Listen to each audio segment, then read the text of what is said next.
Richie Rich Show.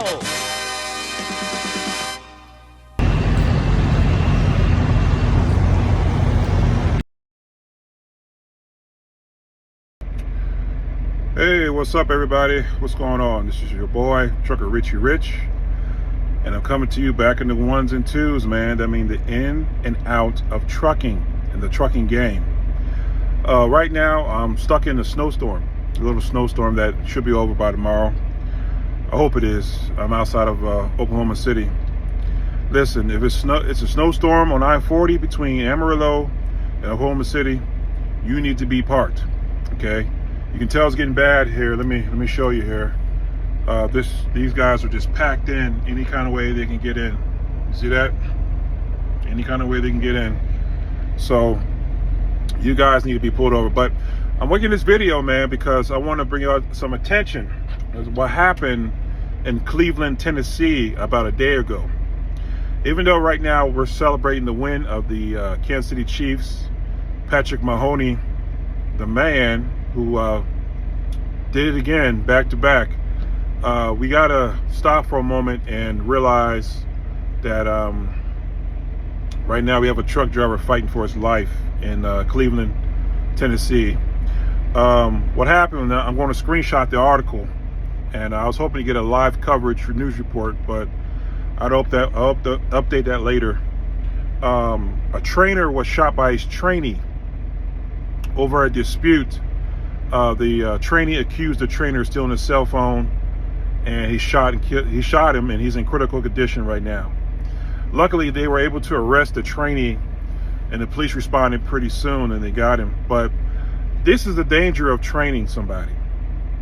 You know, this is one of the reasons why I stopped training, okay? Because the truth is, you do not know who you invite into your space. And if you guys watch some of my older videos, especially ones with the high views, you'll realize I trained a schizophrenic before. And I actually trained, I trained somebody who murdered somebody before. I trained a serial bank robber before. And I trained somebody who was a rapist. Okay, the reason I found these out were after the fact. You know, do truck drivers carry guns out here? Yes, they do. Should a trainee have one on him? No, he should not. But you don't know where these people are from and their background. You know, one problem I had, and I know I'm gonna get some flack by saying this, right? And this is the reason why I kind of want to get out of trucking. It's because they are letting a lot of convicted felons into this industry. Now, listen, before you guys jump on my neck, hear me out. If you've been locked up for 25 years, a truck company would never know that. And the reason I say that is because I had a student who was a serial bank robber. And one day we were driving past Waco, Texas. And there's a prison that sits between Waco, Texas on 35 East. And he said, oh man, I spent many years there. And I was like, what? Pray tell? You were there for what? See, I don't tell guys I used to be law enforcement. I don't open up my mouth when I'm training these guys. I did that one time and it backfired on me. And he proceeded to tell me that back in the early 80s, he was desperate for money. He was hooked on heroin, and to feed his habit, he was robbing banks around Texas area. And he was sentenced to something like 5 to 99 years. You know how they do it in Texas. But he served 25 years and he got out and he was free. Now, you know, when I asked him, did Stevens bring this up? He said they only do a background check for like 7 years. So they had no idea. And I was like, oh, okay. He was a good guy. I'm not going to judge him, say he wasn't. But had he not said that, I would never know. I had another student who was from Florida, okay? And he got on my truck, and I realized he was very, very religious, which is good. You know, religion's good for folks. But he was very disciplined on not listening to any kind of curse words or using kind of foul language. And I give him that. So finally one night, you know, we were driving through backwoods of Florida. We were delivering to the Target back there in outside of Jacksonville. And there's a prison there. And we drove past that prison. I heard him say, "Oh God, thank you for freeing me from that situation." So I said, what's going on? Like, what happened? So what happened with him, when he was 13 years old, him and a bunch of friends were going to Orlando, and they were targeting tourists who went to Disney, and they were breaking into the hotel rooms and stealing money and valuables. And what happened was, they broke into one lady's room, and it was a grandmama in there sleeping, and the friends kidnapped her in the room, made her do push-ups, and the grandma had a heart attack and died. The other kids, the 18-year-old was given life in prison. His other friends were given like 25 to 30-year sentences. He was sentenced to 30 years. When he got out, he decided to be a truck driver, and I trained him. Now, he was a good guy. I'm not judging him, saying he was bad, but I didn't know that, and the training company didn't tell me. And that's the reason why, I really kind of slowed down in training. Oh geez, I think the power went out. Okay, it's the reason why I kind of slowed down in training.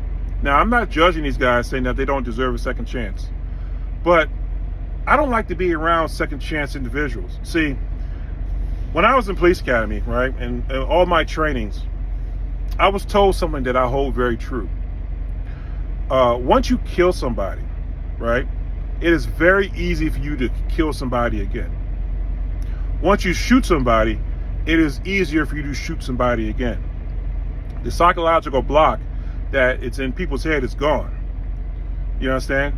And that's why a lot of cops who have shot somebody on the line of duty, they are usually given desk jobs, because they will shoot somebody again, be it justified or not. Okay? Same thing with criminals. Once that psychological block is gone for them shooting somebody, taking a life is nothing for them. Okay? That's why I believe firmly killers should be pushed in the front lines of the military. Okay? Because these guys have a psychological block that leaves them. So I say that to say this is, you don't know who you bring into your space. And the company would never tell you, because they don't know themselves, unless it was very recent. And back to my little thing is, that's kind of the reason why I kind of want to get out of trucking, because they have a lot of convicted felons and people who do aggravated crimes, that come into trucking. I remember my first year in the police academy, there was a serial killer who was a truck driver. I think his name was Gary Napper, up there in central Pennsylvania. And what he used to do was park on the on-ramps or off-ramps at night and go into the residential neighborhoods and rape and murder whoever he could find. Get back in his truck and disappear. Truck driving, allows people who are rapists, murderers, kidnappers, guys with violent histories. And see, that's my issue. Okay? I'm not saying if you went to jail on bank fraud, you shouldn't give it a second chance, or you went to jail for embezzlement, or you went to jail for selling drugs. But the guys who went to prison for murder, rape, aggravated assault, stuff that's very, very serious, stalking, aggravated stalking, stuff that is extremely serious when it comes to affecting human health and human life, they should be barred from driving the truck. Because what you do essentially is take them out of one community and you bring them to another community. Okay? So, that's my spiel, and people won't disagree. But I'm sorry, as we protect the motoring public, we should also protect the public in general. Okay? You shouldn't allow people with violent pasts to come into trucking. Now, this young man probably was a gang member, and shot this trainer, and the trainer's fighting for his life, okay, over some misunderstanding. But, I had my fair share of trainees that made my hair back of my neck stand up, okay? And that's one reason why I kind of left Prime, and I kind of left the training thing alone. Because you just don't know who you invite into your space. I'm going to upload a video that I talked about before, and it was about a trainer who was a Vietnam veteran who was murdered by his trainee. This video happened to a Warner driver, and while the trainer was sleeping, the trainee climbed down and stabbed him to death. Okay, I was looking for this video for years, and finally somebody uploaded it. So I'm gonna let you see it. But be safe out there. Watch out for the snow. Peace and love, man, and watch your six. Peace. Case of Ronald Ruez, dark tale of a murdered truck trainer. This is Ronald Ruez, a truck trainer for Warner who was killed by his trainee. He was 62 years old at the time of his death. Ronald was a Vietnam vet. He had 20 years as a truck driver under his belt. He was also a family man. So of course I would think he was ecstatic to find out that his granddaughter had just received her CDL, and before retiring, he was going to team with his granddaughter. 1 week before August 27, 2015, Ronald picked up his last trainee, this guy, Stanley Polk. With Ronald's experience, it took him no time to figure out there was definitely something wrong with Polk. After making numerous complaints to Warner that Stanley had been driving reckless and was being uncooperative, Warner's dispatch advised him to just keep driving and to get him back to the nearest terminal. Once pulled into a rest area off of Interstate 35 in Salado, Texas, an altercation between the two ensued inside the truck, and sadly, Ruez was stabbed 17 times by Polk. Ruez was recorded screaming for help on the nearby driver's dash cam. He was airlifted to the nearest hospital where he had later succumbed to his injuries. Stanley left the scene on foot, only to be captured hours later by the police 5 miles away. In 2018, it took a jury 90 minutes to find Polk guilty. He is now serving a 50-year sentence in a Texas prison. More stories like this on Truck Crime TV. Don't forget to follow, like, and share.